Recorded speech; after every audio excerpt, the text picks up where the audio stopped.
في كبسه وده جايه يا خلابي قولي والله يا ممكن. مش تحاسبي يا بت انت؟ اي ما تنصصت خالص. اللي مش قصدي خالص، ولا اعمل بقى ايه دلوقتي؟ انت خبطتي فيها عشان عايزه تشوتيني صح؟ اشوطك التكوره ولا ايه؟ ده عبيطه دي ولا ايه؟ انت منين؟ عشان تيجي تخطفني يا احلامي. يا بنتي انت عبيط، انت منين؟ انت منين؟ ساكنه فين؟ سودة ساكنه هنا اهو في العماله دي. في العماله دي؟ اه.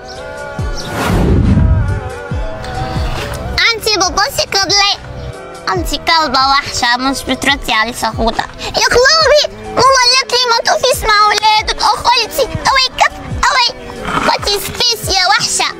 توت ساتيكايا توت ساتيكايا. يا بنت المجنونه، يعني بنت زي دي كتب لها ورث ب 10 مليون جنيه ومش عارفين ناخده منها؟ يا عم انا جايب لك حل احلى من ده بكتير، نغورها في اي ملجأ يا عم، انا اصلا مش طايقها يا مصطفى. ما ينفعش نغورها، ابوك الله يرحمه كاتب اسمها في الورث، وعشان ناخد الورث لازم البت دي تكون موجوده.